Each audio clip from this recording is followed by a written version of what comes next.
파월 연준 의장이 현재 주가가 상당히 고평가된 상태라고 평가했습니다. 다만 현재는 금융 안정성 위험이 커진 시기는 아니라고 강조하며 향후 추가 인하 가능성에 대해선 시사하지 않았습니다.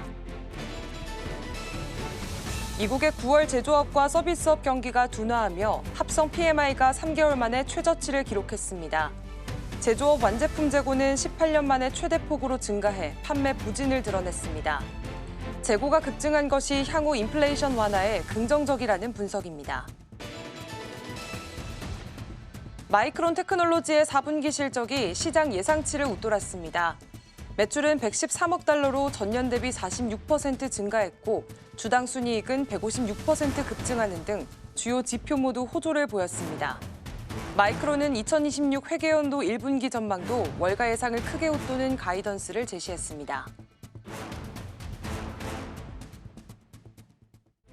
네, 뉴욕 증시에서는 그동안 시장을 이끌었던 기술주가 하방 압력을 가했습니다.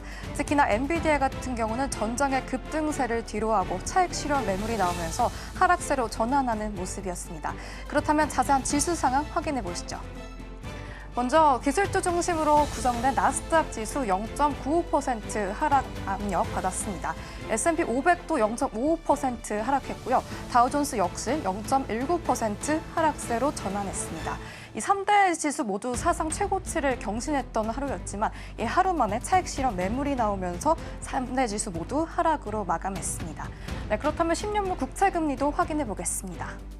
10년물 국채금리도 0.8%가량 하락하면서 4.13% 1포인트로 마감했습니다. 필라델피아 반도체 지수 역시 0.35%로 하락 전환했습니다. 특히나 집중해야 할 거는 WTI 국제 유가인데요. 지정학적 리스크가 다시 한번 부각되면서 2.2%가량 급등세로 마감했습니다. 그렇다면 M7 종목 확인해 보겠습니다. M7은 애플부터 확인해 보시면요. 0.64% 하락 전환했던 모습이었는데 이 전장의 애플이 2% 넘게 주가가 급등했던 모습과 반대로 차익 실현 매물에 나서고 있는 모습 확인되었습니다. 엔비디아도 살펴보겠습니다. 엔비디아 역시 2.81%가량 급락했던 모습이었는데요. 이 다만 장마감 발표된 마이크로 4분기 실적 발표가 있었죠. 이 어닝 서프라이즈를 기록한 만큼 내일의 주가 흐름이 어떻게 훈풍으로 작용할지 함께 지켜보시면 좋겠습니다. 마이크로소프트 1.01% 하락했고요. 아마존닷컴 3%가량 하락세로 마감했습니다. 다음 화면 보시죠. 알파벳 주가 역시 0.3%가량 하락했고요. 메타 1.28%, 테슬라 역시 1.93%로 이 전장 상승분을 반납하면서 하락했던 모습이었습니다. 네, 그렇다면 전날까지 고공행진을 이어오던 이 기술주가 숨고르기 장세에 다시 전환하면서 조정을 보이고 있지만요. 이 마이크론의 깜짝 실적이 반도체주 전반에 훈풍을 줄지 주목해 보시면 좋을 것 같습니다. 네, 그렇다면 내일의 시장의 무게중심이 다시 한번 반도체 주로 이동할 수 있을지 지켜보시죠. 국내 증시 마감도 살펴보겠습니다. 네, 국내 주식 마감 상황 살펴보시면요. 코스피 지수 연일 사상 최고치를 경신하고 있습니다. 코스피는 3,486포인트에 마감하면서 0.51% 상승했습니다. 다음으로 수급 체크해보겠습니다. 수급 보시면요. 외국인만 홀로 순매수세로 전환하면서 코스피 상승을 견인했습니다. 반면에 개인과 기관은 쌍끌이 매도세를 보였던 하루였습니다. 네, 그렇다면 코스피 시가총액 상위 종목 확인해 보겠습니다. 코스피 시가총액 상위 종목은요. 삼성전자가 1% 넘게 또 급등했던 하루였습니다. 84,700원에서 마감했는데 삼성전자는 52주 신고가를 다시 한번 기록했습니다. 또 뿐만 아니라 삼성전자는 이 증권가에서 목표가 상향 소식까지 이어지면서 훈풍이 불었던 하루였습니다. SK하이닉스 역시 36만 원대, 36만 1,000원에서 마감하면서 2.85%가량 상승했습니다. LG에너지솔루션 2차 전지 업황이 다시 한번 회복될 수 있다 그런 기대감에 힘입어서 2%가량 상승했던 모습이었습니다. 삼성바이오로직스 역시 0.97% 상승 마감했습니다. 다음 화면으로 돌려보겠습니다. 하나에어로스페이스는 1.76%가량 하락했는데요. 이 급등세에 따른 차익 매물 실현으로 풀이될 수 있겠습니다. 현대차는 0.46% 상승했고 KB금융과 SG현대중공업 1.28%, 0.6%가량 하락세로 마감했습니다. 셀트리온은 좀 주목해 보셔야 될 것 같은데요. 8%가량 급등했던 하루였습니다. 이 셀트리온은 호재가 있었습니다. 셀트리온은 미국 일라일릴리 공장 인수 기대감으로 이 불확실성이 완화되면서 8% 넘게 급등했던 모습 포착되었습니다. 네, 그렇다면 코스닥 지수 역시 확인해 보겠습니다. 코스닥은 코스피와는 반대로 0.25%가량 하락세로 마감했던 모습이었습니다. 872포인트에 마감했습니다. 네, 그렇다면 코스닥 수급부터 확인해 보시죠. 수급 보시면요, 이 코스피와는 다른 양상으로 나타났습니다. 개인만이 홀로 순매수세에 가담하면서 이 코스닥을 지켜냈고요. 외국인과 기관의 차익 실현 매물에 코스닥은 하락했던 모습으로 연출되었습니다. 그러면 코스닥 시가총액 상위 종목도 살펴보겠습니다. 알테오젠은 전날 급등했던 8% 넘게 급등했던 걸 상승으로 마감하지 못했고요. 4.93%나 하락세로 마감했습니다. 특히나 알테오젠은 차익 실현 매물이 출회된 것으로 풀이가 되고 있습니다. 에코프로비엠 그리고 에코프로 2차 전지주 역시 상승세로 마감했던 모습이었습니다. 에코프로비엠은 0.51%, 에코프로는 0.2%가량 상승했습니다. 이 펩트론 역시 1.32%가량 상승불 켜내줬습니다. 삼천당 제약은 0.39%, 약보합권, 강보합권에서 마감했습니다. 다음 슬라이드 살펴보겠습니다. 타마 리서치는요 4% 넘게 급락했고요. 이 레인보우 로보틱스 2.38%가량 하락했습니다. 특히나 레인보우 로보틱스 같은 경우는 그동안 상승분을 만회하면서 그동안 상승분을 지켜내지 못하면서 2%가량 하락했던 모습 실현되고 있습니다. ABL 바이오 역시 0.37%가량 하락했고요. 리가킨 바이오 2.56% 상승했습니다. 네, 이렇게 코스닥 시장까지 살펴봤는데요. 시장을 정리하자면 코스피는 반도체주의 강세 속에 사상 최고치를 다시 한번 경신했고요. 이 코스닥은 바이오 대형주 차익 실현 매물에 소폭 조정을 받았습니다. 앞으로는 미국의 기술주 실적 발표 그리고 국내 기업들의 3분기 실적 시즌이 본격화되면서 시장의 방향성이 결정될 전망입니다. 뉴욕 증시에서는 반도체주가 일제히 하락하는 모습이었는데요. 이 국내 투자 심리에 어떤 영향을 미칠지가 관건입니다. 특히나 마이크론의 어닝 서프라이즈가 반도체 업종의 긍정적인 모멘텀으로 이어질지 아니면 글로벌 차익 매물이 국내 시장에도 부담으로 작용할지가 주목되고 있습니다. 지금까지 전혜경이었습니다.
시장의 트렌드가 어디로 향하고 있는지 맥을 짚어보겠습니다. 머니 트렌드 시간입니다. 김고은 앵커 함께하겠습니다. 어서 오세요. 안녕하세요. 네, 시장에서는 어떤 뉴스에 주목하고 있는지 헤드라인 통해서 만나보겠습니다. 네, 세 가지 살펴보도록 하겠습니다. 먼저 첫 번째로는 140조 역대급 동맹이 있었다라는 소식인데요. 삼성에게도 또 잭팟이 터질 수 있다라는 소식 들려드리겠고요. 두 번째로는 카카오 소식입니다. 마지막으로 XRP 소식까지 짚어보도록 하겠습니다. 그럼 첫 번째 키워드입니다. 네, 엔비디아가 챗 GPT를 만든 오픈 AI와 전략적인 동맹을 맺게 됐습니다. 투자 규모만 보더라도 우리 돈으로 140조 원이라고 하는데요. 이번 협력 어떤 의미를 가지고 있는지 먼저 살펴보도록 하겠습니다. 네, 일단 이번 협력 같은 경우에는 엔비디아가 오픈 AI의 최신 AI 가속기를 대량으로 공급하고 그 대가로 지분을 받는 구조입니다. 엔비디아가 공급하는 물량은 무려 400만에서 500만 개이고요. 이걸로 내년 하반기부터는 최대 10기가와트 전력을 쓰는 초대형 AI 데이터 센터를 지을 계획입니다. 참고로 이 물량 같은 경우에는 엔비디아가 지난해 전 세계에 납품했던 전체 물량의 2배에 달합니다. 굉장히 많은 물량인데요. 이렇게 된다면 오픈 AI는 돈 걱정을 덜면서 인프라 확충의 속도를 높일 수가 있고요. 반대로 엔비디아는 챗 GPT 같은 생성형 AI 서비스 영역까지 발을 넓힐 수 있게 됩니다. 서로 부족했던 부분을 채워주는 말 그대로 윈윈 협력인 건데요. 그런데 여기서 주목해야 할 건 이제 엔비디아의 차세대 가속기 루빈 시리즈입니다. 내년에 나오게 되는 루빈 시리즈에는 HBM4가 또 2027년에 출시될 루빈 울트라에는 HBM4E가 들어가게 됩니다. 이 부품을 삼성전자와 SK하이닉스가 경쟁적으로 공급하려고 준비를 하고 있습니다. 결국에 이번 협력 소식은 엔비디아에게만 좋은 소식이 아니라 국내 메모리 반도체 업계에게도 직접적인 기회가 될 수 있습니다. 네, 이렇게 엔비디아가 생성형 AI 서비스 영역까지 지금 발을 넓힐 수 있게 됐다라는 점에서 긍정적으로 해석이 되고 있습니다. 말씀해 주신 대로 직접적인 수혜가 아무래도 우리나라 반도체 투톱이 되겠죠. 삼성전자와 SK하이닉스인데요. 이 메모리 업체들도 지금 수혜를 기대하고 있는 상황에서 이 메모리 시장 전반적으로 어떠한 변화들이 예정이 되어 있을까요? 네, 지금은 이제 메모리 슈퍼사이클이 다가왔다라는 그런 이야기들이 나오고 있습니다. AI 서버 한 대에 들어가는 메모리 양이 점점 늘고 있는데요. 2024년에는 평균 1테라바이트 수준이었지만 2030년에는 2.5테라바이트 이상으로 더 늘어날 것으로 보입니다. 여기다가 단순히 학습용 서버만이 아니라 이제는 추론용 서버까지 확산이 되다 보니까 HBM이나 SSD, DDR5 같은 고성능 메모리 전반에 지금 수요가 몰리고 있습니다. 삼성전자는 지금 HBM3 12단 제품이 엔비디아의 성능 인증 테스트를 통과한 상황인데요. 이게 의미가 있는 이유는 그동안 SK하이닉스가 독주를 하던 엔비디아 공급망 안에 삼성도 드디어 합류를 하게 된 겁니다. 비록 초기 물량이 많지 않을 수도 있겠다라는 시장의 우려가 나오기도 하지만 기술 신뢰에 대한 논란을 잠재우고 곧바로 차세대 HBM4 경쟁으로 이어질 수 있다는 점에서 시장은 주목을 하고 있습니다. 그리고 또 하나 중요한 건 바로 범용 메모리 가격입니다. HBM 같은 고부가 제품 비중이 늘다 보니까 같은 웨이퍼에서 만들 수 있는 일반 디램이나 또 낸드 공급은 줄어들 수밖에 없습니다. 이렇게 공급이 부족해지다 보니까 가격이 자연스럽게 올라가고 있는데요. 삼성전자는 실제로 주요 고객사들에게 4분기 디램 가격을 최대 30%, 또 낸드 가격을 최대 10% 올리겠다라고 통보를 했습니다. 이것은 시장 주도권을 완전히 삼성과 하이닉스 쪽으로 넘어왔다라는 신호로 확인해 볼 수가 있겠고요. 결국 지금 삼성전자는 고부가 가치인 HBM에서 성과를 내려고 하는 동시에 또 범용 메모리 가격 상승 효과까지 겹치게 되면서 앞으로는 이익이 크게 늘어날 수 있다는 점에서 긍정적인 전망들이 나오고 있습니다. 네, 이렇게 반도체 훈풍이 전해지고 있는 가운데 이 삼성전자가 디램 가격과 또 랜드 가격까지 상승하겠다라는 이야기 나왔습니다. 실적에도 이런 긍정적인 요소들이 찍힐 수가 있으니까요. 이전까지도 함께 확인을 해보시면 좋겠는데요. 아무래도 요즘에 이 반도체 주들이 계속해서 훈풍을 이어가고 있는 상황입니다. 요즘 흐름들 하나씩 이제 짚어볼까요? 네, 지금 글로벌 증시가 말 그대로 반도체 랠리에 올라타고 있는 네. 모습입니다. 코스피만 봐도 올해 들어서 45 45% 가까이 오르면서 사상 최고치를 썼는데요. 그 중심에는 바로 삼성전자와 SK하이닉스가 있습니다. 최근 한 달 동안에만 삼성전자가 20% 그리고 하이닉스는 47% 넘게 급등했습니다. AI 투자와 또 서버 교체 수요가 겹치게 되면서 메모리 슈퍼사이클에 대한 기대감이 그대로 주가에 반영이 된 거고요. 해외 증시도 마찬가지입니다. 미국 나스닥, 일본 니케이, 대만 자취엔 모두 반도체 대표 기업 덕분에 신고가를 기록하고 있습니다. 특히나 대만은 TSMC가 새 공정 고객을 확보했다는 소식 때문에 지수가 크게 오르기도 했는데요. 국내에서는 삼성과 하이닉스뿐만 아니라 장비 업체들도 크게 뛰었습니다. 원익홀딩스나 테크윈 같은 기업들은 한 달 만에 주가가 2배 넘게 오르면서 ETF까지 덩달아 상승하는 모습이었습니다. 여기에 투자은행 모건스탠리도 분위기를 바꾸는 모습입니다. 불과 반년 전까지만 해도 반도체 겨울을 얘기했지만 최근 나온 보고서의 제목은 아예 메모리 슈퍼사이클이었습니다.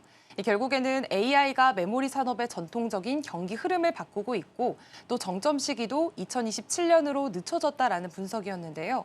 이건 삼성전자의 중장기적인 성장 가능성에 힘을 실어주는 대목이라고 보시면 되겠습니다. 결국에 삼성전자는 HBM 공급망에 합류를 하기 시작했고 또 메모리 가격 인상과 거기에다가 글로벌 투자 자금 유입까지 겹치면서 앞으로도 긍정적인 흐름을 이어갈 가능성이 높아 보이는데요. 또 간밤에는 미국에서 마이크론의 어닝 서프라이즈가 발표되기도 했습니다. 4분기 매출이 전년 대비해서 46% 증가를 하기도 했고요. 특히나 클라우드 메모리 부문 매출이 213% 증가했습니다. 마이크론이 반도체 풍향계로 불리는 만큼 오늘 과연 국내 반도체 주들이 오늘 시장 안에서 이 훈풍을 받아갈 수 있을지도 함께 눈여겨보시면 좋겠습니다. 네, 맞습니다. 지금 마이크론의 실적 발표가 있었죠. 어닝 서프라이즈 나오면서 지금 시간의 거리에서 2.08% 상승하고 있는 흐름들이 나타나고 있습니다. 이렇게 반도체 안에서 슈퍼사이클이 왔다라는 이야기와 함께 여러 가지 훈풍들이 전해지고 있는데요. 계속해서 이런 추이들이 계속 이어지게 될지 주목해 보시면 좋겠습니다. 그럼 이어서 다음 키워드로 넘어가 보겠습니다. 네, 카카오 소식입니다. 어제였죠. 이프 카카오 행사가 열리게 되면서 카카오톡이 출시 15년 만에 대대적인 개편을 맞이하게 됐습니다. 다음 달부터 카톡을 켠 상태에서 바로 챗 GPT까지 쓸 수 있다라는 내용들이 들려왔는데요. 카카오가 어떤 전략들을 내놨는지 하나씩 짚어보겠습니다. 네, 일단 가장 큰 변화를 꼽자고 한다면 카카오톡 안에서 이제 곧바로 챗 GPT를 쓸 수 있게 됐습니다. 채팅 탭 상단에 챗 GPT 아이콘이 생기게 되면요. 대화 중에도 바로 AI 기능을 불러올 수가 있습니다. 예를 들어서 근처 식당을 예약해줘라고 한다면 챗 GPT가 카카오맵과 연결이 되면서 실행을 해줍니다. 단순히 답만 하는 게 아니라 실제 행동까지 이어지도록 만든 건데요. 그런데 여기에 카카오는 자체 AI 카나나도 탑재를 했습니다.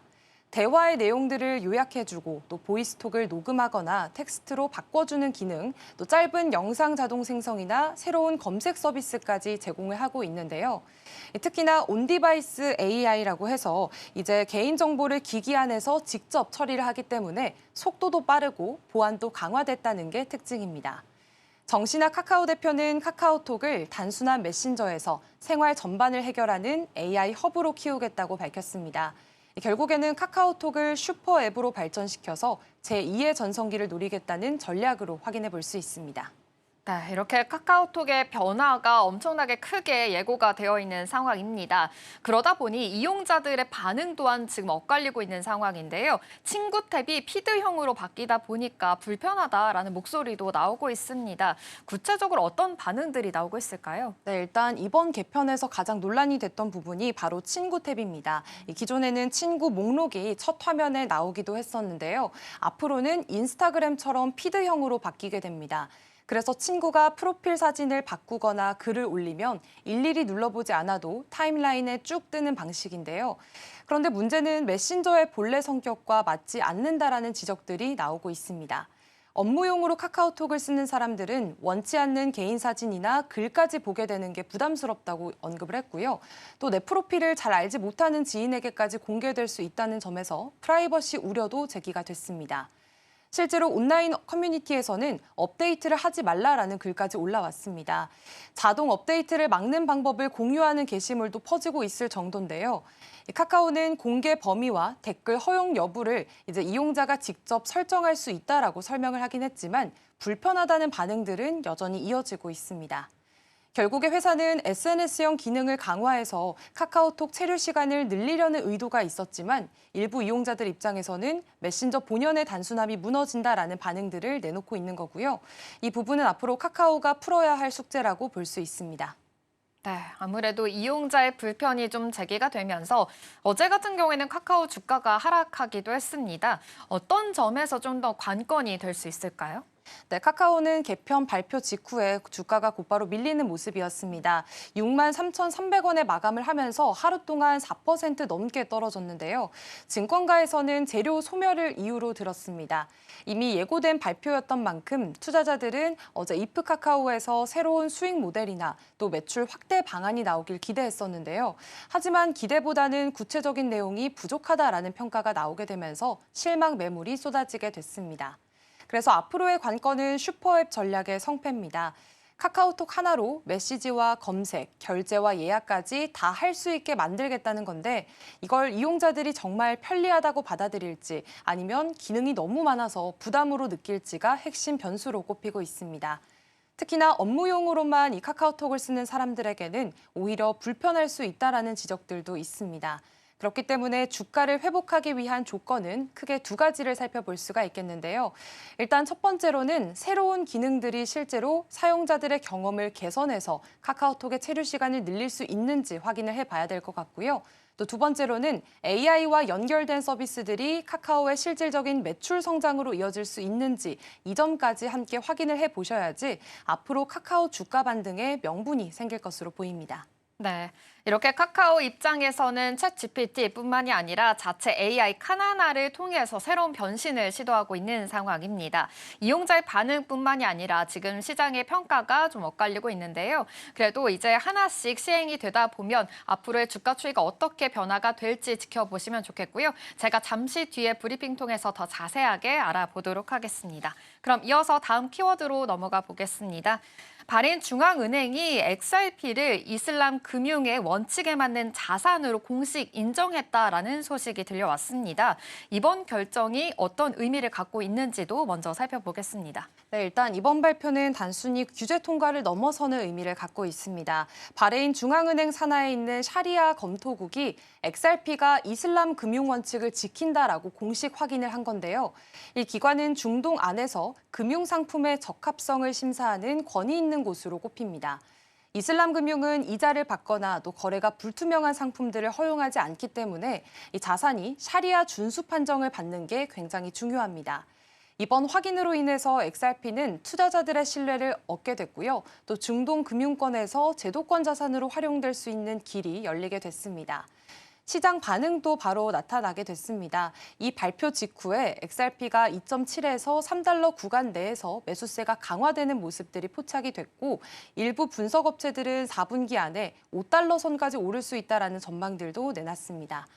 결국에 이번 승인은 앞으로 XRP가 결제 솔루션으로 더 널리 쓰이는 계기가 될 수 있다는 점에서 의미가 크다고 보시면 되겠습니다. 네, 그런데 최근에는 글로벌 공급망인 이 스위프트와 리플이 함께 협력을 했는데요. 국경 간의 결제에 이제는 XRP를 활용할 수 있다라는 주장이 나오기도 했습니다. 아무래도 좀 논란이 있을 수밖에 없는 상황인데요. 이건 구체적으로 어떤 내용일까요? 네, 일단 이번 소식은 트위터에서 시작이 됐습니다. 한 사용자가 이제 스위프트가 리플과 협력해서 XRP를 결제 네트워크에 도입할 준비를 하고 있다라는 글을 올렸는데요. 이 글은 곧 삭제됐지만 이미 빠르게 퍼졌습니다. 이 내용의 주장의 핵심은 크게 두 가지였습니다. 일단 첫 번째로는 스위프트와 리플 간의 협의가 진행 중이라는 점에 주목을 했고요. 또 두 번째로는 수십억 달러 규모의 XRP가 유동성 준비금으로 묶여 있다는 내용이었습니다. 이게 만약 사실이라면 글로벌 결제 시장에서는 XRP의 위상이 크게 달라질 수가 있습니다. 여기에 모건 스탠리도 최근 보건서를 내놨는데요. 국경 간의 송금에서 속도가 점점 더 중요해지고 있기 때문에 XRP가 이것을 충족할 만한 잠재력이 있다라는 평가를 내렸습니다.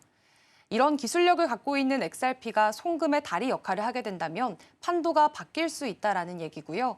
다만 스위프트 협력설 같은 경우에는 아직까지는 공식 발표가 없고 또 전문가들 사이에서도 의견이 엇갈리고 있는 만큼 투자자들의 신중한 접근이 필요하다는 지적도 함께 제기되고 있습니다. 네, 그래도 최근에는 규제 환경이 또 많이 개선되고 있다라고도 볼 수 있겠습니다. 투자자 입장에서는 좀 심중할 필요도 있겠는데요. 그런데 XRP가 연말에 5달러 선까지 다시 올라갈 수 있다라는 이야기가 나오고 있습니다. 이런 전망 속에서 이 기대감 어떻게 해석을 해볼 수가 있을까요? 네, 지금 최근에는 XRP를 둘러싼 호재들이 이미 여러 가지가 겹쳐 있습니다. 우선 미국 증권거래위원회가 암호화폐 현물 ETF 승인 절차를 간소화했습니다. 일정 조건만 충족을 하면 별도의 심사 없이 상장이 가능해지게 됐는데요. 이로써 XRP도 새로운 ETF 후보군으로 계속해서 거론이 되고 있습니다. 연준의 통화 정책도 힘을 보태고 있습니다. 사실 시장에서는 연내 추가 금리 인하에 대한 기대감이 계속해서 커지고 있기 때문에 달러 약세가 이어지면서 위험 자산에 대한 선호 심리가 살아나고 있습니다. 실제로 9월만 보더라도 비트코인 ETF로 2억 4천만 달러가 유입이 됐고요. 또 XRP의 경우에는 최근 사흘 동안 7% 넘게 오르면서 비트코인과 이더리움보다 상승폭이 큰 모습이었습니다. 그리고 리플의 네트워크의 실사용성 확대도 빼놓을 수가 없습니다. 이 모건 스탠리는 리플의 블록체인 결제망이 국제 송금 비용을 최대 60% 줄이고 최대 1조 달러 규모의 유동성을 창출할 만한 잠재력이 있다라고 분석을 내렸습니다. 그리고 또 오는 11월 뉴욕에서 열리는 스웰 2025 행사에서는요. 블랙록과 나스닥 등 글로벌 금융사 관계자들이 참석할 예정이기 때문에 제도권 편입 기대가 커지고 있는데요. 그리고 또 최근 들어온 소식에 따르면 이제 리플이 월스트리트의 거물인 블랙록의 핵심 펀드에 자사의 스테이블 코인 리플 USD를 직접 도입하는 역사적인 파트너십을 맺었다고 합니다. 그렇기 때문에 이제 전통 금융과 블록체인의 경계를 허무는 그런 새로운 이정표를 제시하게 된 셈이고요. 이렇게 리플의 행보를 보시면 가상화폐 시장에 대한 기관 투자자들의 신뢰가 점점 높아지고 있다는 것을 알 수가 있습니다. 그렇기 때문에 XRP가 앞으로는 현실 세계 자산의 토큰화와 또 블록체인 금융의 주류화가 가속화되는 그런 중심점에 있다고 보시면 되겠습니다. 네, 이렇게 바레인 중앙은행에서 지금 XRP를 공식 인정했습니다. 중동에도 금융권에 지금 진입 가능성이 굉장히 커졌다라고도 볼 수 있겠고요. 지금 XRP 관련해서는 암호화폐 현물 ETF 승인과 관련해서 이 절차가 간소화됐다라는 점에서 더 긍정적으로 해석이 나오고 있습니다. 이뿐만이 아니라 리플의 네트워크에 대한 실사용도가 더 확대가 될 수 있다라는 내용도 있고요. 또 오는 11월에 여러 가지 가상자산 관련돼서 행사가 또 예고가 되어 있으니까요. 어떤 이야기가 나오게 될지 계속해서 주목을 해보시면 좋을 것 같습니다.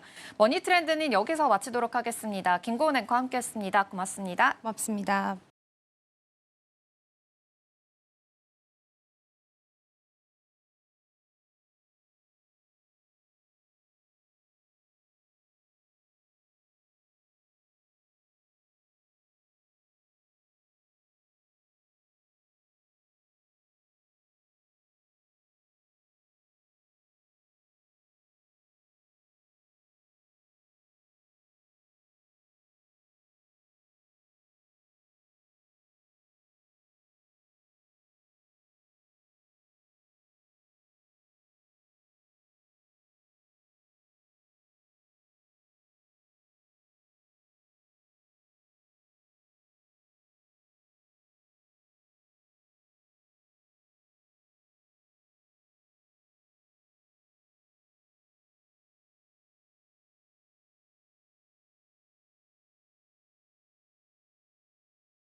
파월 연준 의장이 현재 주가가 상당히 고평가된 상태라고 평가했습니다.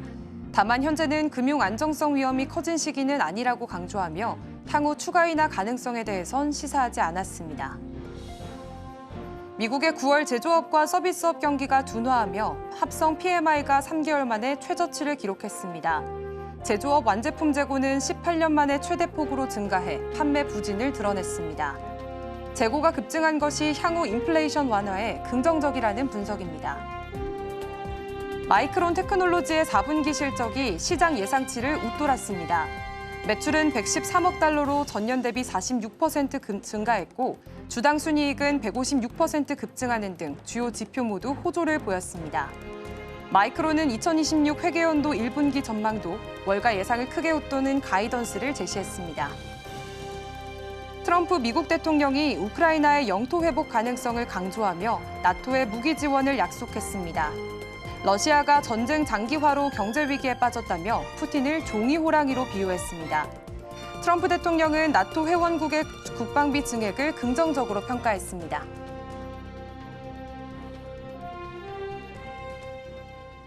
네, 밤사 있었던 뉴욕 증시 마감 상황과 어제 국내 증시의 마감 상황 분위기까지 자세하게 짚어보도록 하겠습니다. 일단 간밤에는 연준 인사들의 발언들이 좀 이어졌습니다. 특히나 파월 의장의 발언이 있었는데요. 인플레이션 관련해서는 상방으로 가고 있고 고용은 하방으로 가고 있다라고 이야기했습니다. 여러 가지 요소들로 인해서 뉴욕 증시가 연일 잘 갔었는데 이제 다시 좀 숨고르기 장세에 들어간 모습입니다. 자세한 마감 상황 짚어보도록 하겠습니다. 네, 뉴욕 증시 3대 지수는 하락으로 마감했습니다. 연일 잘 갔던 것만큼 이번에 숨고르기가 조금 더 눈에 띄는 양상이었는데요. 일단 우량주 중심의 다우존스 지수 역시도 0.19% 하락했고요. 기술주 중심의 나스닥 지수도 1% 가까운 하락의 흐름을 가지게 됐습니다. S&P 500 지수 또한 0.55% 하락을 했습니다. 기술주 전반적으로 좀 낙폭을 그렸다라는 점에서 특징적인데요. 일단 이슈가 두 가지가 있었죠. 두 가지 모두 다 파월 의장의 발언이입니다. 지금 인플레이션, 고용이 모두 불안한 상황이고 지금 주식 또한 고평가되고 있다라고 이야기했습니다. 그러다 보니 전반적으로 투심이 좀 얼어붙었다라는 점에서 아무래도 주가 추이가 계속해서 하방으로 압력을 받았다라는 점까지 함께 포착해 보시면 좋겠습니다. 특히 M7 종목들 모두 다 미끄러지는 양상을 보였으니까요. 이 점까지도 함께 포착해 보시면 좋겠습니다. 특징주 3개 먼저 살펴볼까요? 일단 장 마감 후에 이 반도체 풍향계라고 불리는 마이크론의 실적이 나왔습니다. 어닝 서프라이즈가 나왔는데요. 4분기 매출이 46%나 뛰었다라는 점에서 굉장히 높게 해석을 하고 있는 상황이고요. 1.09% 상승하면서 마감을 했지만 마이크론이 실적이 잘 나오면서 시간의 거래에서는 2% 넘는 흐름을 가졌으니까요. 이 점까지도 함께 포착해 보시면 좋겠습니다. 특히나 2026년 회계 연도의 전망 또한 월가 예상을 크게 웃도는 가이던스를 제시했습니다. 이 점까지도 함께 포착해 보시면 좋겠습니다. 보잉도 보겠습니다. 2% 상승하는 흐름 가졌는데요. 국방과 우주 안보 부문에서 이제는 팔란티어와 함께 파트너십을 맺게 됐다라는 소식이 들려왔습니다. 이 AI 시스템을 더 도입한다라고 발표하면서 팔란티어의 파운드리 플랫폼을 활용하겠다라고 이야기했는데요. 아무래도 보잉 안에서 여러 가지 방산 공장에 흩어져 있는 데이터를 통합하게 되고요. 분석까지 표준화함으로써 이제는 생산성, 혁신까지 가속화하겠다라는 목표가 이뤄졌습니다. 보잉 주가 상승했는데요. 요즘 계속해서 보잉 주가 안에서도 흔들리면서 그래도 상방으로 가고 있으니까요. 이 점까지도 함께 확인해 보시면 좋겠습니다. 네, 요즘 양자컴 관련해서도 주가 추이가 굉장히 무섭습니다. 특히나 간밤에는 리게티가 10% 급등하는 흐름을 가졌는데요. 아이온큐뿐만이 아니라 리게티까지 연일 양자컴 등 관련돼서 상승의 모멘텀들이 살아있는 상황이니까요. 이 점까지도 함께 포착해 보시면 좋겠습니다. 이 밖에 이슈들까지 한번 체크해 볼까요? 네, 유가 부분에서는 이 러시아와 나토 부분에서 군사적인 긴장감이 여전합니다. 유가가 상승했다라는 점 포착해 보시면 좋겠고요. 트럼프 대통령이 이런 이야기 했습니다. 나토에 계속 계속해서 무기를 공급할 것이다라고 이야기하면서 계속 우크라이나 안에서의 이야기들이 연일 좀 지정학적인 리스크가 연일 있다라는 점까지 함께 포착해 보시면 좋겠고요. 이 서비스와 제조업 부분에서 역시 경기 둔화에 대한 이야기가 계속 나오고 있습니다. 지금 재고 부분에서 굉장히 크게 늘었다라는 점에서 우려사항이 있으니까요. 이 점까지도 함께 보시면 좋겠습니다. 이렇게 3대 지수가 하락한 가운데 종목별로의 흐름들은 어땠는지 히트맵 통해서 자세하게 짚어보도록 하겠습니다. 네, 보시는 것처럼 지금 강하게 빨간불이 켜져 있는 종목들이 있죠. 바로 M7 기업들, 이 기술주 중심으로 좀 낙폭이 강했습니다. 특히나 엔비디아 같은 경우에는 지금 오픈 AI와 1,000억 달러를 투자하겠다라고 이야기 나오면서 AI 모멘텀으로 인해서 상승 흐름을 가졌었는데요. 이렇게 좋았던 흐름들이 이제는 약세로 전환이 된 것입니다. AI 낙관론이 이제는 멈추게 되는 건지 우려사항도 있으니까요. 이전까지도 함께 확인해 보시면 좋겠는데요. 일단 엔비디아가 오픈 AI 지분을 확보하게 되죠. 사실 일각에서는 우려 목소리가 있습니다. AI 열풍이, 지금의 열풍이 2000년대 초반에 있었던 닷컴 버블과 유사하다라는 우려감이 지금 제기가 된 상황이고요. 이 같은 상승세 지속에 의해서 지금은 의문이 들고 있다라는 이야기가 나오고 있으니까요. 이전까지도 함께 포착해 보시면 좋겠습니다. 엔비디아 2.8% 하락했고요. 이 밖에 소부장에서는 그래도 견조한 흐름을 보였는데요. 계속해서 AI 낙관론이 이어질 수 있을지까지 주목해 보시면 좋겠습니다. 오라클도 살펴보겠습니다. 오라클 같은 경우에는 4.3% 하락했습니다. 오픈 AI와 오라클이 텍사스주의 데이터 센터 확장의 계획을 발표했습니다. 이 계약에 따라서 오픈 AI가 향후 10년간 이 오라클의 서버를 임대하는데 수천억 달러를 사용하게 되는데요. 이전까지 함께 이야기들 계속 이 데이터 센터 관련해서도 이야기가 계속 나오고 있으니까요. 이전까지 보시면 되겠습니다. 아마존도 살펴볼까요? 네, 아마존도 3% 넘게 빠졌습니다. 지금 현재 이 연방거래위원회와 반독점 소송이 시작이 됐기 때문입니다. 관련해서 지금 플랫폼 지배력 관련해서는 계속 이야기 나오고 있으니까요. 이 아마존 안에서의 주가 추이들도 주목해 보시면 좋겠습니다. 이 밖에 그래도 소부장 기업들에는 견조한 흐름을 보였고요. 유가가 상승한 만큼 유가 관련된 종목들 오늘 시세 보여주게 됐습니다. 이 밖에 일라이릴리에도 또 하나의 소식이 있었는데요. 65억 달러의 미국의 생산 설비 투자를 발표하게 됐습니다. 이 시설 안에서는 비만 치료제 관련해서 후보 물질을 포함해서 여러 가지 파이프라인을 생산하겠다라고 이야기했는데요. 5년 안에 가동에 들어갈 예정이니까요. 비만 치료제 관련해서도 요즘 주가 추이가 굉장히 좋습니다. 같이 포착해 보시면서 투자 포인트까지 세워보시면 좋겠습니다. 그래도 간밤에 가장 특징적인 것은 바로 마이크론이지 않을까 싶습니다. 지금 마이크론 실적 발표에서 어닝 서프라이즈 기록했고요. 가이던스 또한 높게 나온 만큼 이 반도체 풍향계입니다. 이제부터 반도체 관련해서도 실적들이 계속 나오게 될 텐데요. 가장 먼저 발표한 만큼 마이크론의 실적에 힘입어서 AI 모멘텀들이 계속해서 이어지게 될지까지 주목해 보시면 좋겠습니다. 그렇다면 어제 우리장의 분위기, 국내 증시 분위기까지 함께 짚어보도록 하겠습니다. 네, 먼저 코스피부터 살펴볼까요? 네, 어제 코스피가 굉장히 또 좋았습니다. 역대 최대치로 마감을 했습니다. 이제는 3,500선까지 가기 단 14포인트만이 남아둔 상황입니다. 정말 코앞까지 다가왔다라는 점인데요.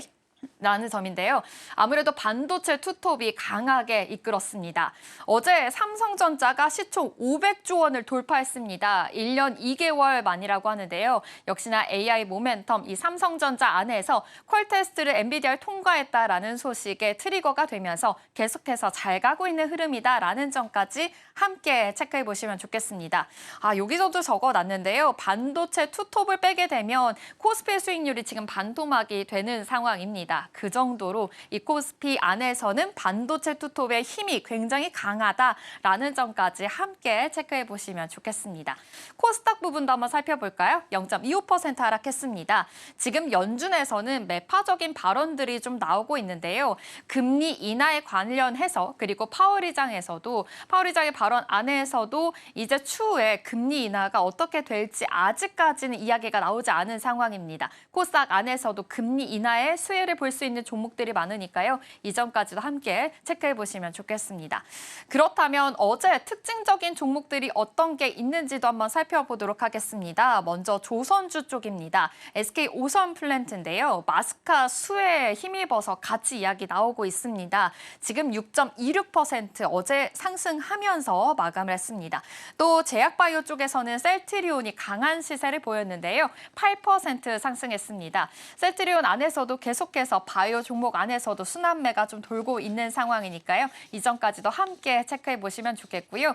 이 관세 불확실성 극복을 위해서 미국의 현지 공장을 인수한다라고 발표했습니다. 역시 이 관세 모멘텀으로 인해서 미국 현재 공장이 있다면 주가 상승의 모멘텀이 있으니까요. 이전까지도 포착해 보시면 좋겠습니다.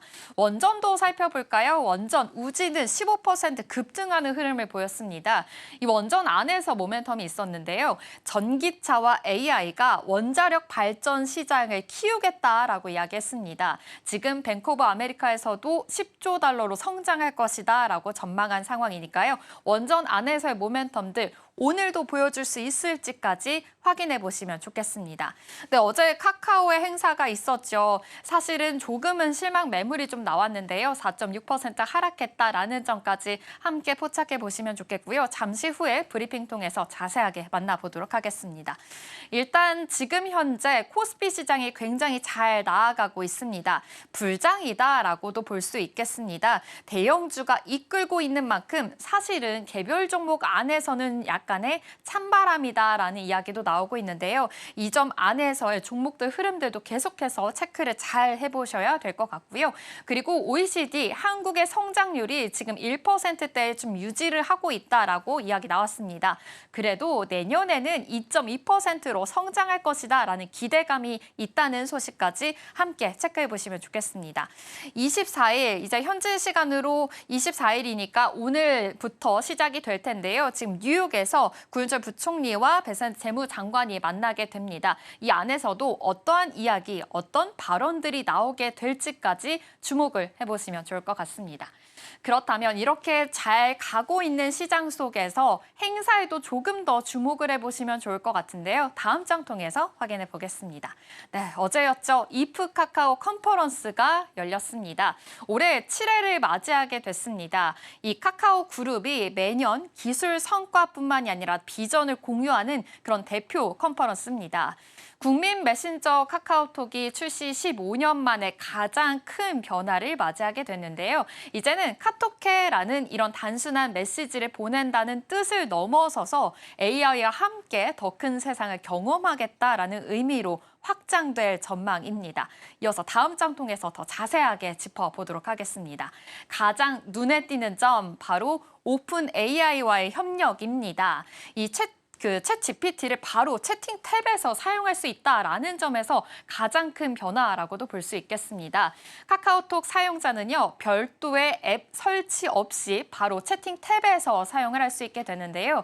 이 최신 모델인 GPT-5가 적용이 된다고 합니다. 텍스트와 이미지를 동시에 처리할 수 있게 되고요. 대화의 맥락을 더 깊게 이해할 수 있게 된다라고도 볼 수 있겠습니다. 단순히 기능 하나가 붙는 게 아니라요. 카카오 에이전트라는 연결 고리를 통해서 멜론 또는 카카오 앱 그리고 선물하기 등 기존의 서비스와 함께 하나로 묶인다라는 겁니다. 예를 들면요. 드라이브를 할 때 듣기 좋은 노래를 추천해줘라고 입력을 하게 된다면 앱을 옮겨갈 필요 없이 바로 멜론에서 음악을 들을 수 있는 방식이 되는 것입니다. 카카오 측에서는 이용자가 챗 GPT를 안전하고 쉽게 활용할 수 있도록 하고 이 카카오와 외부 서비스까지 연결해서 AI 생태계를 더욱더 확장해 나가겠다라고 설명했습니다. 실제로 이 채팅 탭 안에서 어떻게 이루어지게 될지 체크해 보시면 좋겠고요. 지금 현재 카카오톡을 보시면 옆에 샵 부분이 있을 겁니다. 그 샵 부분이 없어지고 챗 GPT로 바로 연결이 되는 그런 분야라고 하거든요. 이전까지도 함께 보시면 좋겠습니다. 또 또 하나 이슈가 있습니다. 바로 카나나 소식인데요. 카카오 자체 AI 카나나입니다. 오픈 AI 협력뿐만이 아니라 이제는 자체 AI가 있다는 겁니다. 채팅방 안에 AI 비서 카나나가 들어오게 되는 건데요. 이 샵에 있던 검색 자리에서 카나나가 자리하게 되면서 일반 검색부터 식당 예약 그리고 선물 추천까지 완결성이 굉장히 높은 서비스를 제공한다라고도 볼 수 있겠습니다. 특징이 바로 온 디바이스 AI입니다. 사용자의 기기 안에서 작동을 하면서 프라이버시를 보호하면서도 이 대화 맥락을 파악을 해서요. 선제적인 기능이 필요하다라는 것을 제안한다고 합니다. 예를 들어서 이 안 읽은 채팅방의 대화를 요약해 주거나 또 보이스 속의 녹음 내용을 정리해 주는 내용이고요. 또 책 표지만 보여주게 된다면 내용을 상세하게 설명해 주는 그런 기능도 있다고 합니다. 또 영상과 쇼폼 제작에도 활용할 수 있고 또 얼굴을 촬영하게 되면 뭐 기타를 치면서 휴가를 즐기는 모습으로 변환해 주는 그런 재미있는 요소들도 있다고 합니다. 이 카카오 AI 담당자들은 이 한국어 발음 정확도가 높고 한국에 대한 콘텐츠 이해도도 뛰어나다라고 이야기했고요. 온 디바이스 방식을 선택했다라는 점에서 가장 눈에 띄게 강조했다고 합니다. 특히 카나나가 오픈소스로 1.5 버전까지 지금 현재 공개를 한 상황인데요. 현재는 이제 2.0까지 개발 중이다라는 부분까지도 함께 체크해 보시면 좋겠습니다. 이렇게 카카오가 단순한 기능 업데이트를 넘어서 이제는 AI 생태계 플랫폼으로서 전환을 선언을 했습니다. 여러 가지 플랫폼을 통해서 AI 툴 그리고 제작 등록을 할 수 있는 상황이고요. 여러 가지 마켓플레이스에서도 제작된 AI 서비스와 이용자가 직접 연결을 하게 됩니다. 카카오톡을 넘어서서 AI 비즈니스 생태계 전체를 키우겠다라는 전략이죠. 오픈 AI 측에서도 지금 현재 기대감이 굉장히 높다고 합니다. 역시 이 카카오 생태계와 결합함으로써 AI가 사람들의 일상에서 더욱더 유용하게 쓰일 것이다라고 이야기했습니다. 이용자들의 반응이 조금 엇갈렸는데요. 일단은 뭐 긍정적인 반응에서는 채팅방 폴더 덕분에 좀 실수가 줄어들 수 있을 것이다라는 이야기도 나왔고요. 부정적인 평가에서는 타임라인에서 가족이나 뭐 직장 동료 함께 보는 공간인데 프라이버시 침해다라는 이야기도 나오고 있으니까요. 이전까지도 함께 생각해 보시면 좋겠습니다. 일단 어제 시장 안에서는 주가가 하락을 했습니다. 4% 넘게 하락을 했는데요. 아직까지 이 변화의 방향성은 살아있는 상황이고 이용자의 만족도도 이제부터 실행이 되게 된다면 나오게 될 거니까요. 이 점 안에서의 주가 추이들도 주목을 해보시면 좋겠습니다. 그렇다면 어떠한 기능이 있는지 이제 이미지를 통해서 한 번씩 자세하게 짚어보도록 하겠습니다. 자, 메신저의 본질 기능이 개편됐다라는 소식인데요. 일단 채팅 탭이 바뀌게 됩니다. 여러 가지 폴더가 만들어지는데요. 보시는 것처럼 안 읽은 폴더가 있습니다. 채팅방에서 안 읽었다 하는 것들은 분류를 통해서 쭉 볼 수가 있고요. 친구 부분, 직장 부분도 나뉘어져서 채팅을 할 수 있다라는 점에서 가장 눈에 띄게 바뀐다라고 볼 수 있겠습니다. 자, 수정 부분도 있습니다. 이제 사실은 좀 삭제 부분만 있었는데 이제 메시지를 수정할 수 있는 기능까지 추가가 된 겁니다.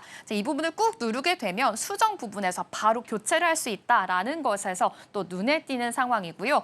보이스톡 부분에서도 굉장히 눈에 띕니다. 바로 이 통화 녹음뿐만 이 아니라 AI 요약 기능까지 나오면서 보이스톡 안에서도 요약하는 것까지 볼 수가 있다라는 점 함께 체크해 보시면 좋겠습니다. 다음 장도 한번 볼까요? 이제는 약간의 인스타그램처럼 좀 바뀌게 됩니다. 이 오픈 채팅뿐만이 아니라 쇼폼까지 이제는 바로 볼 수가 있는 건데요. 이건 바로 지금 탭이라는 겁니다. 이 안에서 쇼폼들도 계속 볼 수가 있고 오픈 채팅처럼 여러 가지 커뮤니티들도 볼 수 있다라는 점입니다. 이제 전면 배치하게 되면서 광고뿐만이 아니라 크리에이터의 노출 또한 확대가 될 수 있다라는 것이 해석이 되니까요. 이 점까지 함께 보시면 좋겠습니다. 자, 프로필 부분에서도 변화가 됩니다. 사실 우리 프로필 보시면 사진과 뭐 노래 이 정도가 있었는데 이제는 여러 가지 사진들도 보일 수가 있고요. 친구와 일상생활을 공유할 수 있는 SNS 공간으로 바뀐다고 합니다. 게시물도 공개 범위를 뭐 친구라든지 친한 친구, 비공개 등을 여러 가지로 설정할 수 있다고 하고요. 원하는 대상에게만 소식을 공유할 수 있다라는 점에서 더 눈에 띄는 것 같습니다. 마지막으로 친구 관련해서도 여러 가지 친구들이 올렸던 이 사진들도 바로 볼 수 있도록 만드는 그런 타임라인이 있으니까요. 이전까지도 함께 보시면 좋겠습니다. 네, 이렇게 정말 카카오톡 안에서도 인스타그램처럼 굉장히 많이 바뀐다라는 점이 눈에 띄는데요. 이전까지도 함께 보시면 좋겠습니다. 다음 장도 같이 볼까요? 네, 이제 AI 시대입니다. 카카오 안에서 여러 가지 좀 변화가 있었던 만큼 앞으로의 주가 추이들도 주목을 해보시면 좋을 것 같은데요. 일단 카카오 안에서도 여러 가지 좀 그룹들이 있죠. 카카오 게임즈도 있고요. 카카오페이에 카카오뱅크까지 있는 상황입니다. 특히나 카카오페이에서는 이런 이슈가 있습니다. 해외 결제, 근거리 무선통신 결제를 도입했다라고 이야기했는데요. 이제 기존의 모바일 해외 결제에서 QR 또는 바코드로만 가능을 했지만 이제는 카카오페이에서는 알리페이 플러스 그리고 마스터카드와 협력을 해서 NFC 이 결제 솔루션을 도입했다라고도 볼 수 있겠습니다. 카카오페이 안에서도 여러 가지 모멘텀들이 있으니까요. 이전까지도 확인해 보시면 좋겠고요. 엔터 부분의 콘텐츠 그리고 카카오가 지금 지분을 많이 가지고 있는 기업들에게도 여러 가지 모멘텀의 상승 여력이 있을 수 있으니까요. 이전까지도 함께 보시면 좋을 것 같습니다. 네, 이렇게 카카오톡의 새로운 변화가 됐습니다. 단순한 기능 업데이트가 아니라 목적성 메신저에서 이제는 AI 생태계 플랫폼으로 구축했다라는 큰 그림이 그려지고 있으니까요. 더 큰 세상을 경험한다라는 의미에서 어떻게 자리를 잡아 나갈 수 있을지 관심이 모아지고 있는 상황입니다. 네, 이렇게 카카오톡 관련해서 여러 가지 모멘텀 속에서 우리는 어떤 변화를 해야 될지 자세하게 짚어봐야 될 것 같은데요. 네, 이렇게 카카오톡이 정말 큰 변화가 있었습니다. 사실 이 안에서 좀 들여다보면 여러 가지들을 좀 체크를 해봐야 될 것 같은데 어떻게 더 클로즈업 해볼 수가 있을까요? 네, 일단 여러 모멘텀을 좀 확인할 수 있겠습니다. 일단 그 이전에 이 카카오가 워낙 대대적인 변화를 맞다 보니까 소비자들 사이에서는 우려가 확산이 되고 있습니다. 혹시 내 사생활이 좀 노출이 되는 건 아닐지 혹은 AI로 인해서 사적인 대화가 밖으로 새어나가지 않을지 이러한 걱정들이 뒤따르고 있는데요. 이에 대해서 카카오는 이렇게 한번 말합니다. 프라이버시 보호 원칙을 강조하겠다라고 말하면서 이 보안에 대한 중요성을 한번 언급을 하게 됐습니다. 사실 요즘 보안 문제가 참 남일 같지가 않습니다. 이런 불안이 커진 배경액은 최근 상반기부터 발생한 SKT 사고부터 KT 그리고 롯데카드까지 국내외에서 발생한 잇따른 해킹 사고와 이 개인정보 유출 사건이 자리하고 있습니다. 배경을 그렇다면 한번 좀 살펴볼까요? SKT가 먼저 촉발을 하게 됐습니다. 대량의 유심 인증 정보 유출이 발생을 하게 됐죠. 이어서 KT 또한 이 무단 소액 결제 피해가 확산이 됐습니다. 뭐 인증서뿐만 아니라 여러 가지 암호 이런 부분들이 전반적으로 확산이 됐고 당초에 알려졌던 지역보다 피해 범주가 더 컸다는 소식까지 나오게 됐습니다. 여기에 더해서 이번 무단 소액 피해 외에도 다른 건에서 이 정부에게 허위 보고를 한 사실까지 드러나면서 KT에 대한 신뢰도가 추락하고 있고 결국 소비자들 사이에서는 이러한 인식들이 심어졌습니다. 사실 SKT에서 사건이 발생하고 KT나 LGU+로 가입자들이 이탈하는 모습들이 나왔는데 이제 안전한 곳은 없겠구나라는 생각들이 자리 잡게 됐습니다. 이어서 롯데카드도 마찬가지로 297만 명의 정보가 유출이 되는 사건이 발생했습니다. 중요한 카드 번호뿐만 아니라 비밀번호 일부 그리고 CVC 번호까지 유출됐다는 점이 확인되면서 보안 체계 전반에 대한 허점이 드러나고 있습니다. 자, 이렇게 해킹의 칼날이 점점 더 넓게 펼쳐지고 있습니다. 통신과 금융뿐만 아니라 요즘 교육이나 공공기관으로까지 피해 범위가 확산이 되고 있는데요. 마치 물이 새고 있는 배처럼 이곳저곳에서 구멍이 터져 나오고 있습니다. 이쯤 되면 대중들이 나의 정보는 어디까지 좀 안전하게 보호가 될까라고 걱정하는 게 당연하겠습니다. 실제로 이것을 확인하시면요. 2021년에 이제 집계가 된 해킹 건수는 640건입니다. 하지만 작년인 2024년에는 1887건으로 무려 3배 가까이 늘어났는데요. 이 한국인터넷진흥원에서 집계를 한 이 정보 침해 신고 건수입니다. 결국 이 3배 가까이 증가하게 됐는데 올해는 사실 SKT부터 KT, 롯데카드에 대한 해킹이 잇따르게 발생을 하면서 올해만 집계를 한다면 신고 건수가 역대 최고치를 찍을 가능성이 큰 상황입니다. 이렇게 잇따른 해킹 사고로 인해서 정부도 대응을 하게 됐습니다. 대통령실에 따르면 이제 정보보호 종합대책을 추진하겠다라고 좀 밝혔는데요. 국가 차원에서 통신금융 시스템 전반을 좀 점검하고 사고 발생할 경우 이 신속한 대응 체계를 만들겠다라고 밝혔습니다. 사실 이 신속한 대응 체계가 매우 중요합니다. 이번 해킹 사고에서도 이 늦은 대응이 피해를 키운 원인으로 꼽히게 됐죠. 해킹을 알아차리는 순간부터가 골든타임으로 작용을 하기 때문에 신속한 대응 체계는 선택이 아니라 필수입니다. 여기에 대해서 정부는 또 이렇게 말합니다. 보안 인력을 확충하고 요즘 이제 고도화되고 있는 AI와 양자 위협으로부터 준비를 철저히 하겠다라고 말을 했는데요. 사실 이 인력 강화에 대한 부분은 좀 많이 중요합니다. 이 정부가 집계했을 때 정부의 지원으로 양성이 되고 있는 대학 보안 인력이 한 해에 40명 수준에 불과한 것으로 나타났기 때문이죠. 자, 이런 전반적인 상황들을 살펴봤을 때는 정부의 제도와 정책적 지원이 절실하게 좀 뒷받침되어야 하고 이 주식시장에서는 이러한 상황에서 당연히 보안 투자에 대한 쪽으로 시선을 돌리게 됐습니다. 이제 보안은 선택이 아니라 필수가 된 부분이겠는데요. 그렇다면 지금 주목을 받고 있는 이 보안 관련된 주요 기업들 하나씩 다음 장에서 살펴보도록 하겠습니다. 네, 먼저 지니어스입니다. 지니어스는 해킹과 침입에 대응을 하는 사이버 보안 전문 기업인데요. 올해 같은 경우에는 신규 백신 출시와 이 통합 보안 전략 본격화로 인해서 외형 확장을 노리고 있습니다. 이 하반기에 좀 시선이 쏠리고 있는데요. 이 상반기 매출은 전년 대비 10% 늘었지만 이 안에서 영업이익은 줄었습니다. 하지만 민간 매출이 이제 10% 이상 늘면서 이 부분을 방어를 했고 하반기에는 공공 부문까지 매출이 확대될 것으로 보이면서 하반기에 반등 기대감 함께 나오고 있습니다.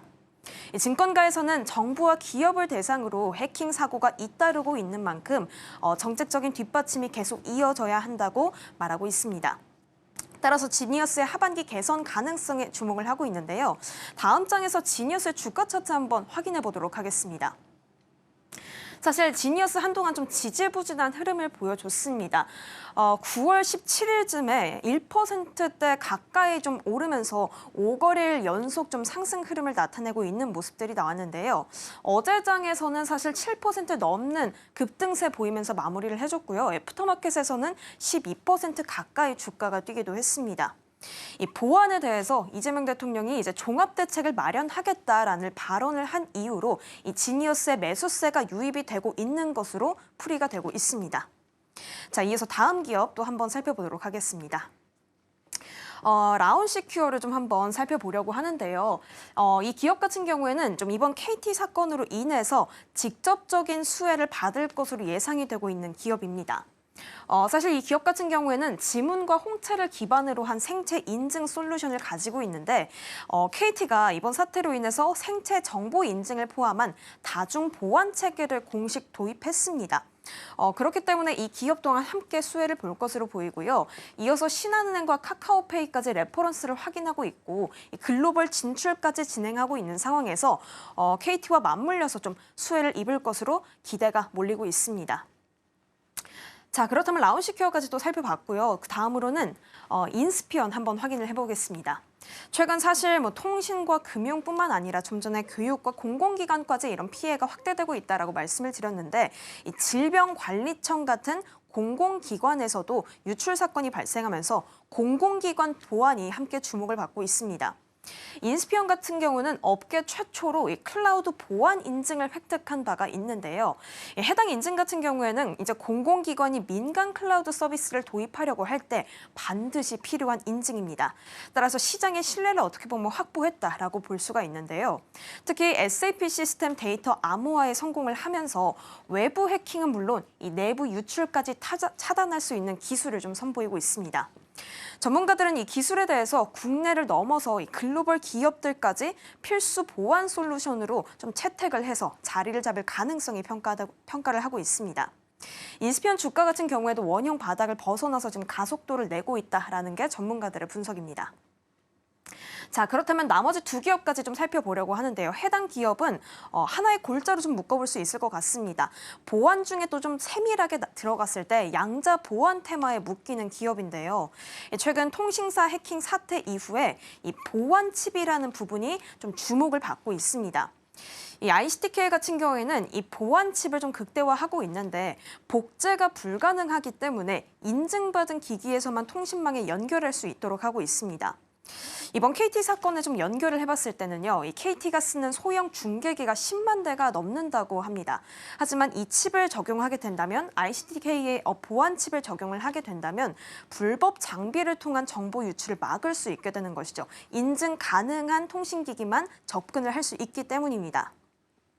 이렇게 검증된 기술을 가지고 있는데 아까 말씀드렸다시피 양자 보안 테마에 묶인다고 말씀을 드렸잖아요. 앞으로 사실 이 양자 컴퓨터가 이 기존 컴퓨팅보다 속도가 매우 빠르기 때문에 기존 보안 체계까지 무력화할 수 있겠다. 그런 힘을 가지고 있다라는 우려가 있습니다. 하지만 이 칩을 적용을 하게 된다면 이제 복제가 불가능하기 때문에 물리적인 보안 기술이 전 세계에서 좀 유일하게 가지고 있다라는 평가까지 이어지고 있습니다. 다음 페이지에서 좀 살펴보신다면요. 이 하나증권이 목표 주가를 조금 조정을 한 바가 있습니다. 현재 16,000원 선에서 거래가 되고 있는데 28,000원까지 제시를 하면서 투자 의견 매수를 유지하고 있습니다. 사실 매출만 하더라도 지금 2026년 그리고 2027년까지 점진적으로 상승할 것으로 보이고 있는 상황이고요. 영업이익 동안 이 적자를 탈출해서 좀 고르게 흑자로 전환할 것으로 예상이 되고 있는 상황입니다. 자, 다시 돌아가서 양자 테마로 함께 묶여있던 또 다른 기업도 살펴보겠습니다. 드림 시큐리티인데요. 마찬가지로 뚫리지 않는 양자 기술을 가지고 있다고 하고 있습니다. 내성 암호를 기반으로 해서 양자 키 관리를 장비하는 그런 시스템을 내놓고 있는데요. 마찬가지로 양자 시대에도 뚫리지 않는 보안 기술을 확보했다라는 평가들을 받고 있습니다. 양자 보안 계속해서 말씀드리지만 차세대 보안 기술로 꼽히고 있는 만큼 이 수요가 더 커질 가능성이 좀 큰 상황입니다. 자, 이렇게 전반적으로 이 보안과 관련된 5가지 기업들 살펴봤는데요. 이번 이 해킹 사건으로 결국 얻게 된 대답은 하나라고 볼 수 있겠습니다. 보안에 대한 투자를 강화할 수밖에 없다라고 좀 정리할 수 있을 것 같은데요. 보안주 같은 경우는 이 해킹 사고 이후에 단기적으로 좀 급등했다가 투자 열기가 좀 시간이 지나면서 빠지는 패턴이 또 반복되어 있다는 점까지는 한번 좀 유의를 해보고 체크를 해봐야 될 부분인 것 같습니다. 지금까지 마켓 클로즈업이었습니다.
시시각각 변하는 시장의 흐름, 서울경제는 어떤 뉴스에 주목하고 있을까요? 이 시각 서울경제는 시작하겠습니다. 김고은 앵커와 함께하겠습니다. 어서 오세요. 안녕하세요. 네, 그럼 서울경제가 어떤 뉴스에 주목하고 있는지 헤드라인 통해서 만나보겠습니다. 네, 먼저 첫 번째로는 삼성전자 여러 가지 이야기 중에 파운드리 소식 짚어보도록 하겠고요. 두 번째로는 셀트리온, 마지막으로 네이버가 컬리 지분을 인수했다는 소식까지 전해드리겠습니다. 그럼 첫 번째 이슈입니다. 네, 요즘 삼성전자의 주가가 연일 상승하고 있는 흐름입니다. 이 속에서도 여러 가지 호재가 있지만 먼저 파운드리 사업 짚어보려고 합니다. 파운드리 사업에서 대형 계약을 따내면서 분위기가 바뀌어가고 있는데요. 한동안 적자뿐만이 아니라 수율 문제로 좀 어려움이 있었는데 이번에는 어떤 기대감을 좀 안을 수가 있을까요? 네, 지금 삼성 파운드리가 최근 들어서 확실히 반등의 발판을 마련한 모습입니다. 가장 눈에 띄는 건 지난 7월 말 테슬라와 맺은 23조 원 규모의 차세대 AI 칩 계약인데요. 그런데 최근 테슬라가 미국 현지에서 반도체 전문가 채용에 나섰다는 소식이 들려왔습니다. 생산 수율을 끌어올리고 또 공정을 안정화할 수 있는 엔지니어를 모집하는 거고요. 머스크 CEO도 직접 생산 라인을 점검하겠다라고 밝히면서 테슬라가 삼성 파운드리와 함께 수율 안정화 작업에 힘을 보태겠다는 뜻으로 풀이가 되고 있습니다. 또 최근에 있었던 한 가지 성과로는 IBM과의 협력인데요. 삼성이 IBM의 차세대 서버용 CPU인 파워 11을 맡아서 생산을 하기로 했습니다. 7나노 공정에 이제 최신 패키징 기술을 적용을 해서 성능과 전력 효율을 높일 계획인데요. IBM은 데이터 센터 CPU 시장의 탑5 기업 중 하나입니다. 그렇기 때문에 고성능 컴퓨팅 시장에서 삼성의 입지가 더 커질 것으로 보여지고 있습니다. 그동안 파운드리는 수율 불안 때문에 신뢰 회복이 과제로 꼽혀왔습니다. 최근에는 성숙 공정에서 그래도 70에서 80% 수준까지 안정적인 수율을 확보하게 되면서 주문도 점차 늘어나고 있는데요. 특히나 지금 중국 업체들의 기술 한계 때문에 고객사들이 삼성으로 발길을 돌리고 있다는 부분도 긍정적으로 작용을 하고 있습니다. 네, 이렇게 파운드리 부문에서 대형 고객사 수주로 지금 현재 회복을 하고 있는 상황으로 보입니다. 테슬라뿐만이 아니라 IBM까지 성과를 함께 내고 있는 상황인데요. 내부적으로는 자체 칩인 엑시노스 2600 양산도 임박했다라는 소식이 들려왔습니다. 이 부분 삼성 파운드리 입장에서는 어떤 의미를 가지게 될까요? 네, 일단 파운드리 관점에서 바라본다면 엑시노스 2600은 기술력 검증용 무대라고 확인해 볼 수가 있겠습니다. 삼성이 이번 칩을 2나노 게이트 올어라운드 공정으로 생산을 하게 되는데요. 이게 바로 앞으로 글로벌 고객사 유치를 위한 핵심적인 경쟁력으로 꼽히고 있습니다.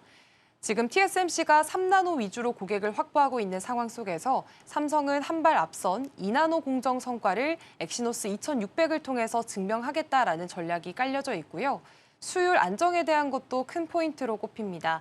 과거에는 삼성 파운드리가 최첨단 공정에서 수율이 낮다라는 평가들이 자자했습니다. 하지만 이번 엑시노스 2600이 제대로 양산이 된다면 이제 삼성도 안정적으로 2나노 칩을 찍어낼 수 있다라는 강력한 신호를 시장에 줄 수가 있겠고요. 실제로 업계에서는 이 제품이 성공적으로 자리를 잡게 될 경우에 퀄컴이나 해외 팹리스 기업들이 다시 한번 삼성 파운드리의 주문을 맡길 수 있다라는 전망들도 나옵니다. 또 여기에서 또 한 가지 중요한 부분이 있습니다. 바로 라인 안정화 효과인데요. 삼성 파운드리는 외부 고객 수주뿐만이 아니라 이렇게 엑시노스 2600 같은 내부 물량까지 동시에 확보하게 된다면 생산 라인을 안정적으로 돌릴 수가 있습니다. 이것은 단순히 원가 절감 차원을 넘어서서 첨단 공정 경험치를 쌓고 앞으로 또 노하우를 축적하는 데도 큰 도움이 될 수 있습니다.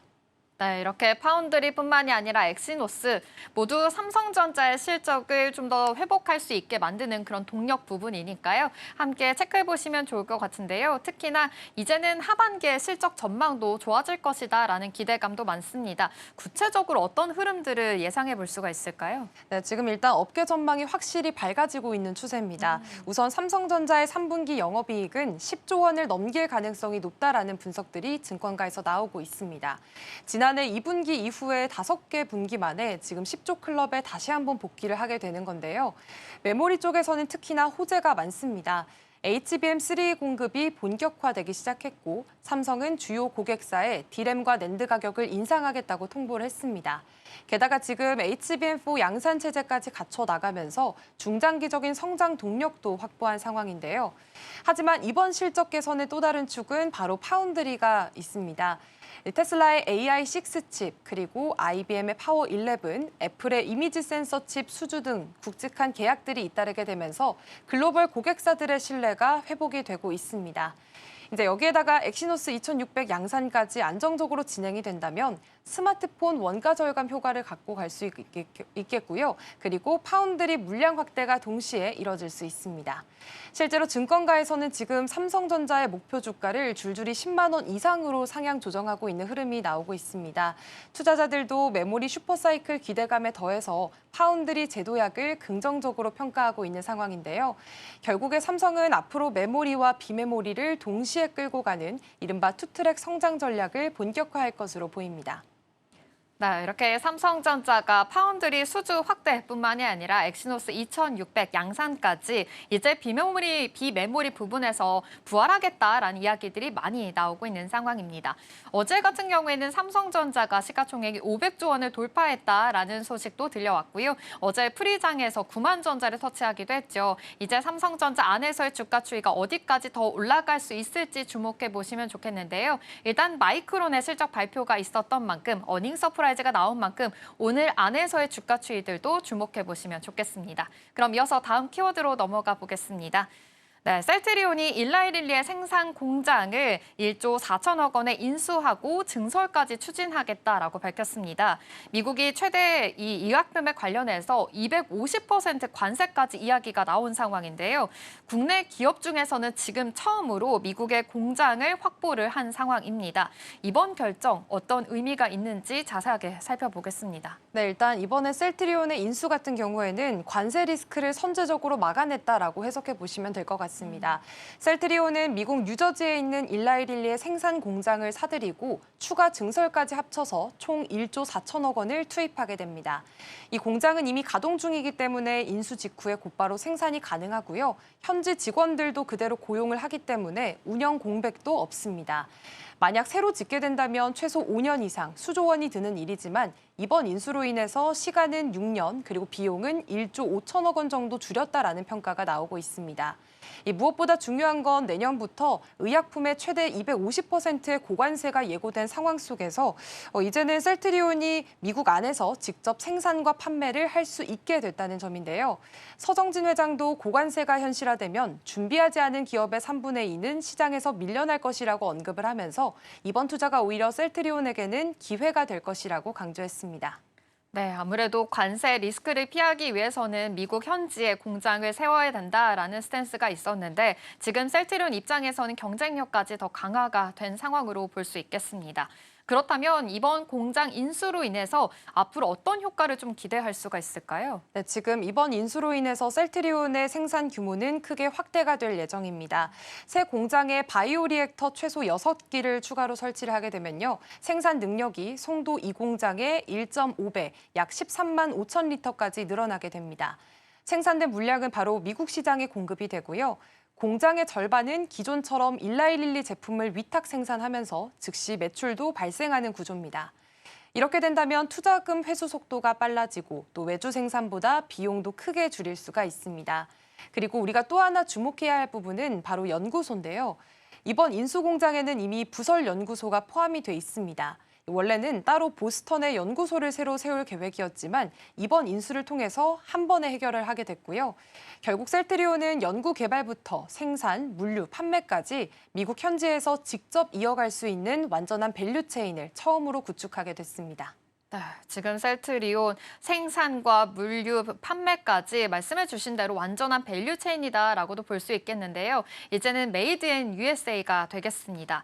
미국 시장에서 확실하게 지금 발판을 마련했다라고도 볼 수 있겠는데 사실 이렇게 준비되지 않은 기업은 3분의 2가 이제는 밀려날 수도 있을 것이다라고 서정진 회장이 이야기한 만큼 다른 바이오 기업들에게는 어떠한 영향이 끼쳐지게 될까요? 네, 일단 이번 셀트리온의 인수로 인해서 다른 국내 바이오 기업들에게도 여파가 그대로 나타나고 있습니다. 지금 SK 바이오팜 같은 경우에는 푸에르토리코의 제2의 생산 거점을 만들 계획이고요.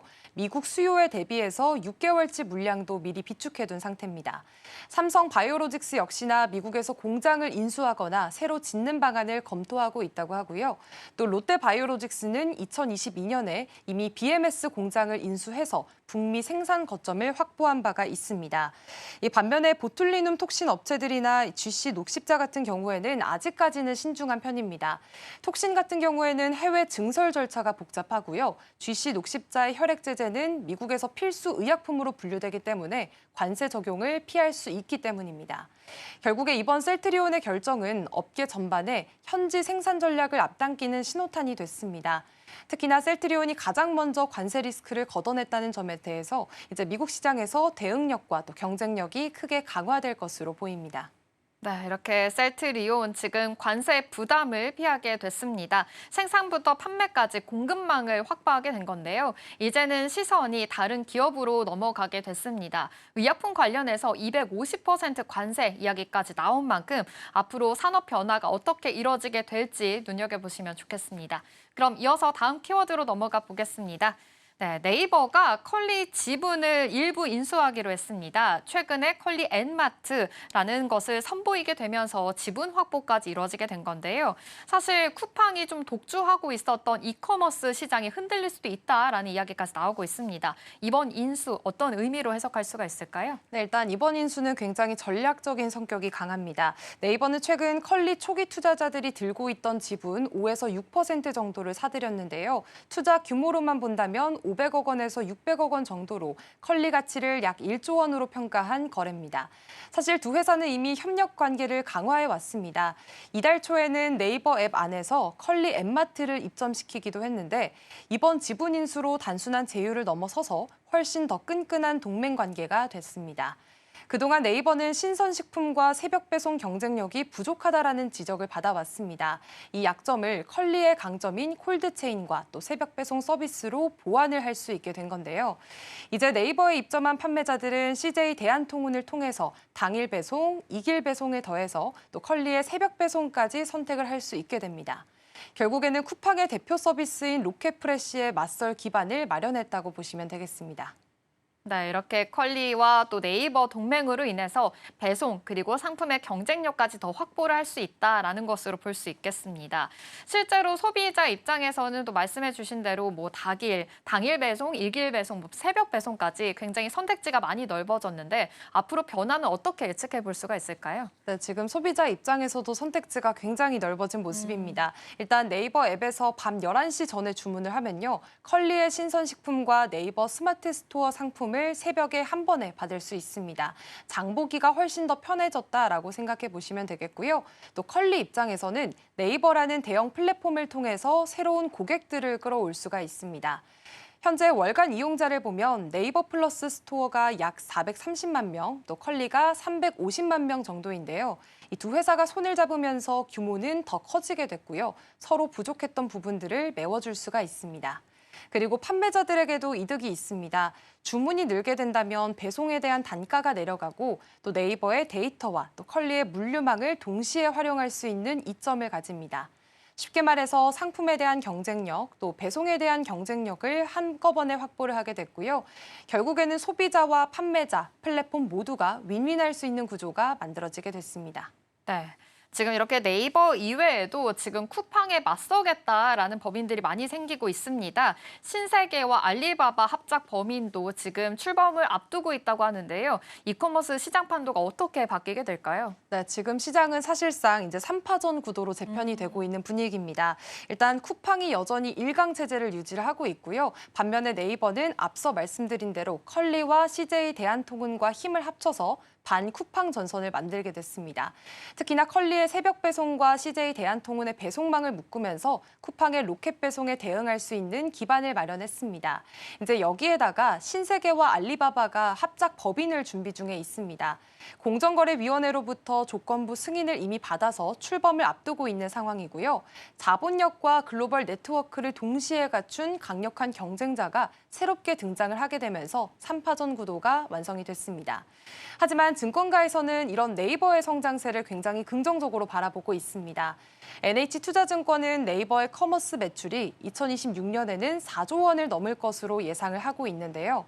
컬리 제휴 효과로 인해서 연간 거래액이 1조 원이 늘고 또 수수료 수익만 해도 700억 원이 추가될 거라는 분석이 나오기도 했습니다. 결국에 네이버의 이런 행보는 시장 주도권을 쥐려는 포석으로 해석해 볼 수가 있겠고요. 앞으로는 쿠팡과 또 네이버 연합 그리고 신세계 알리바바 연합까지 이 세 축이 어떤 경쟁 구도를 만들지가 가장 큰 관전 포인트가 되겠습니다. 네, 국내 이커머스 시장이 3파전 구도로 굳혀지는 모습입니다. 쿠팡에 맞서서 이제 네이버에다가 신세계까지 여러 가지 좀 끈끈한 동맹들이 좀 예고가 되어 있으니까요. 이전까지 보시면서 앞으로의 판도 변화가 어떻게 이뤄질지 눈여겨보시면 좋겠습니다. 이 시각 서울경제는 여기서 마무리하도록 하겠습니다. 김고은 앵커와 함께했습니다. 고맙습니다. 고맙습니다. 출발 증시월드 1부가 준비한 소식은 여기까지입니다. 본 방송에서 제공하는 정보는 투자 판단을 위한 조언일 뿐 해당 종목의 가치와 수익률을 보장하지 않습니다. 이어지는 출발 증시월드 2부도 많은 시청 바랍니다. 함께해 주신 여러분 고맙습니다.